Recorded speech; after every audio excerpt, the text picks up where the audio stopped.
Hey y'all, welcome back. In this video, we're going to learn about the BlueJ IDE, or the BlueJ Integrated Development Environment, and we're going to learn how to set it up. So, what exactly is an IDE?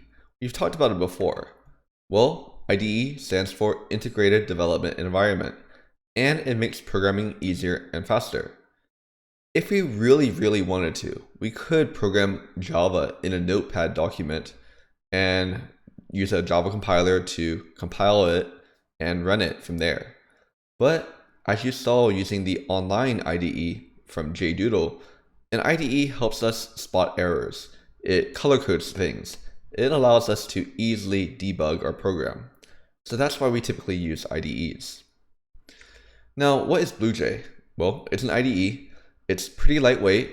It can be run from a USB flash drive. So if you have those school computers that prevents you from installing software, you can download the standalone executable on a USB and you can run it from there. And I call BlueJ pretty dumb. I actually like this for a beginner learning how to program Java because it doesn't have many shortcuts at all. Now, I do encourage students to learn how to use another more advanced IDE throughout the school year, but in terms of file management, in terms of just bare bones, I think BlueJ is a pretty good one to learn from. I think with more advanced environments, IDEs, a lot of the file management can be very confusing, and a lot of the dependencies and all that stuff. That's why I like BlueJ. So let's go ahead and install it. You have to go to the website bluej.org, choose installation method, and again, if you're trying to install it on a computer that you do not have rights to or that you can't execute programs from, then you want to download the standalone USB and download and install.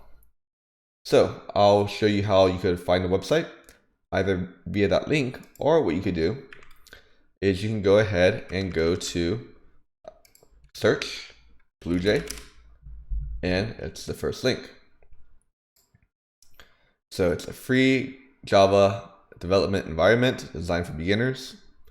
And depending on what system you want, you're using, you want to download that BlueJ version.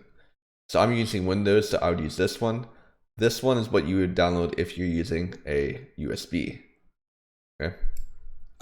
They have textbook if you really want to use a textbook. They have documentation for how to use it. And it's pretty well used, pretty widely used in K through 12 education.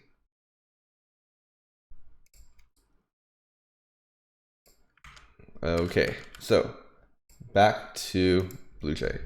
Now that we've downloaded and installed it, you want to run BlueJ. So you're going to need to double click BlueJ, the exe file or whatever you're using, and then something's going to pop up. In the top left, you're going to go to Project, New Project, and choose a folder to store projects. And then you want to give your project a name. So then it'll become like this. So if you look in the top left, there is the project option. And when you click that project option, you should see a new project. And this is going to open up a folder directory for you to choose a folder to where you want to store your projects. So that is the location. So I chose the D drive, my D drive, the Wong class. That's a folder, and there's a folder called the Wong class in there. The name of our project is going to be example. Depending on your computer, you might not have a D drive. So you might just want to download it into documents. As you can see, file pathing, if you've never used or really had to think about this before, it can be pretty confusing while also learning an IDE. That's why I don't like teaching the more advanced IDEs first, because that requires even more file pathing than this. All right, once you've done that, give it a location, give it a name. This is going to be a new file path to your program. Click OK, and it will create that project folder. I encourage you to navigate through your folder, through your directory, and find that folder. That's where all your Java code will exist. So now you want to create a new class. You're going to select Java and select class type class. Okay, so there's the new class button right there. And you're going to select the class type of class. You might see some other ones like interfaces or other things like that. Just select class type class and it should look like this. So you can double click that to open up that class. Remember, we talked about Java classes in our very first video and how it's a template.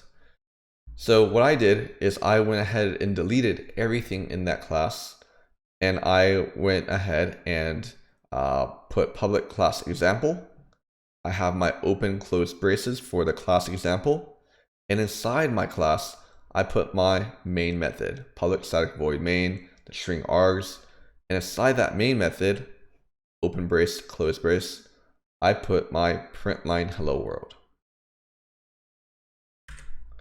Now what you want to do is you're going to notice a compile button, and then after you hit compile button, you're going to notice that there are no more diagonal bars. Note that if you click compile and you get red crisscross lines, that's a compiler error. So that's a syntax error, compiler error. Those are errors that occur when you hit the compile button and it doesn't compile. But hopefully we got it to compile. Okay, so it should look like the left image. So you can right click that box and select the main method, void main. And then the right image shows what should pop up, and you can hit the OK button. And something should pop up, a terminal window, and it should say hello world, which is what you told it to print in this code right here. So that is the BlueJ IDE. Was this video helpful? Would you like a full-on tutorial video of doing this, where I show you me downloading it, where I show you creating the folder live? Let me know, okay? But I hope this video helped you out, and until then, I'll see you in the next video.